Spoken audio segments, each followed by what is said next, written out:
Good afternoon, I am Precious Mzea Sakaleji. Welcome to Camnet TV Midday News. The headlines. Government urged to resolve the impasse involving ZESCO, CEC and KCM. The UPND Alliance cautions critics against bringing a rift between government and chiefs. Join me with the Midday News in detail after this commercial.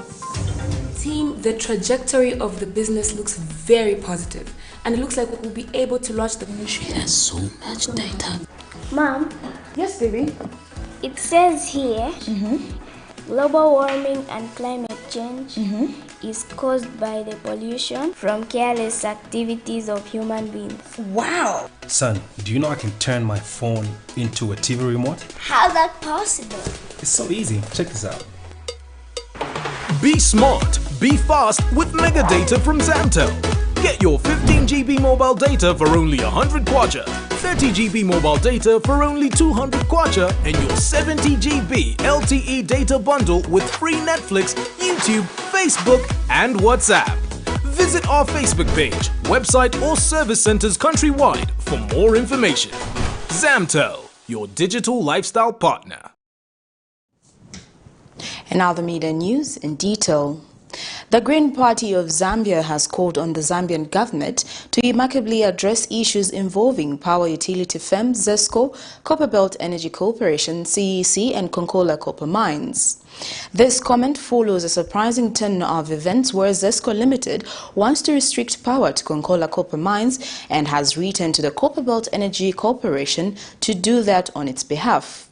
This is according to a letter signed by ZESCO Managing Director Victor Mudenda to his CEC counterpart and copied the Permanent Secretary in the Ministries of Mines and Energy and the Energy Regulation Board, in which he asks the CEC to start restricting power to KCM on its behalf. ZESCO proposed that the restriction should be implemented 14 days from 13th October 2021 to the 28th of October 2021. However, it was only last year ZESCO priced KCM away from CEC as a customer after KCM failed to pay its debt to CEC, now standing at more than 150 million United States dollars. At the time, in June 2020, ZESCO joined hands with KCM and jointly took CEC to court for demanding that KCM pays its dues or risk having its power supply restricted. CEC owns the transmission and distribution lines that supply power to KCM, and in 2020, the former Minister of Energy, Matthew Nkua, declared the company's assets a common carrier, an act which allowed ZESCO to use CEC facilities without giving the company a chance to negotiate the terms and conditions for the use of its infrastructure. At the time, various stakeholders argued that the government's interference in the matter was meant to aid KCM to avoid paying its debt to CEC, but continue to enjoy electricity using the private company's infrastructure. This is because the government was on one hand liquidating KCM and on the other hand owns ZESCO, from where CEC pays its power. Green Party leader Peter Sinkamba has called on the Zambian government to immaculately address the matter. So they can also as well just forget about production. We are going to waste assets at KCM. The best this government needs to do is to withdraw that liquidation thing at KCM, withdraw it completely, and then let some serious policy direction be given on how KCM is going to operate, how CEC is going to operate, how ZESCO is going to operate. Now, this hazard arrangement is not beneficial to anyone at all. It may even be costly at some point to the nation, because should those operations at KCM grind to a halt, and there we have mines like Konkola mine, which is one of the wettest mines in the world. You don't provide power in just 1 hour, the entire mine is going to be flooded. Then you're going to waste a lot of equipment and stuff. So I think there's need to handle that issue from a very mature point of view.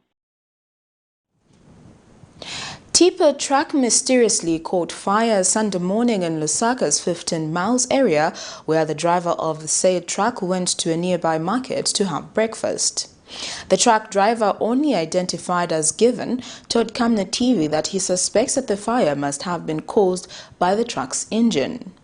And according to the eyewitness, the truck burst into frightening flames before the fire was set off by firefighters.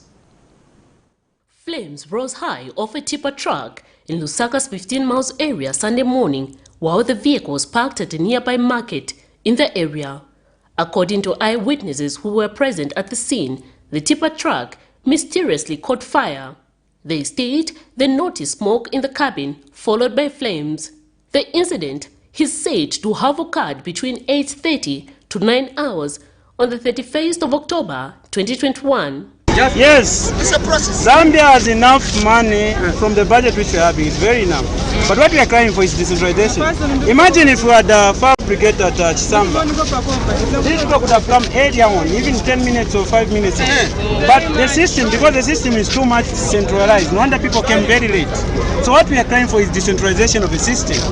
If we have decentralization of the system, we wouldn't have this problem. Imagine if it was a house which was burning. People would die. Yes. Yeah, How many people would die in our society?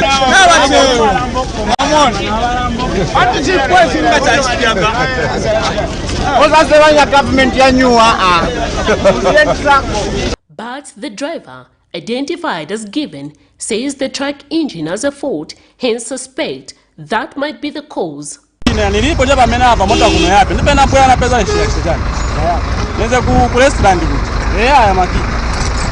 The driver, who seemed confused and shocked to what had just transpired, could not disclose any further information.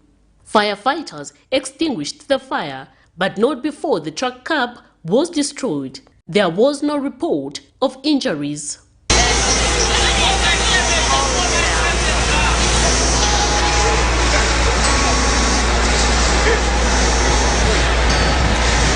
Miriam Kaimba, reporting for Camnet TV News.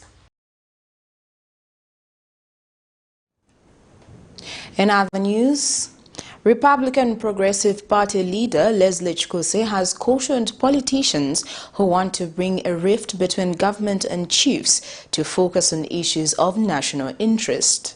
Speaking during a media briefing in Lusaka Sunday morning, Mr. Chikose, who is also UPND Alliance spokesperson, says blame games on the affairs of traditional leaders should not be tolerated. He reiterates that issues surrounding Chief Tumukulu has been cleared.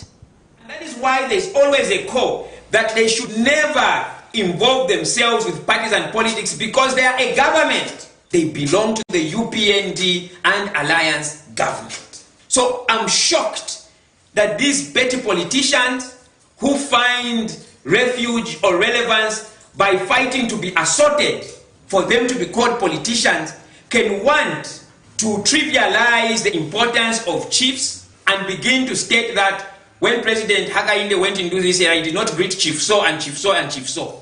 Where are the serious politicians that we used to have? Why are we having these comedy politicians who do not know how to grow their political parties? Meanwhile, Mr. Chikose has urged the Anti-Corruption Commission to decentralize its operations in all constituencies.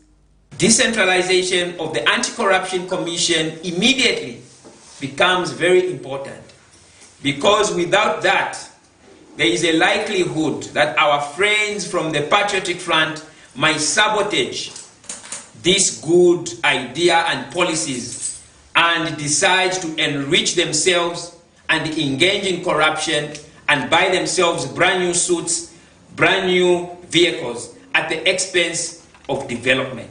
Miriam Kaimba, reporting for Camnet TV News. Well, that news item brings us to the end of Camnet TV Media News, but before we go, here are the headlines once again. Government urged to resolve the impasse involving ZESCO, CEC and KCM. The UPND Alliance cautions critics against bringing a rift between government and chiefs. Thank you for joining me. I am Precious Mzea Sakaleji. Good afternoon.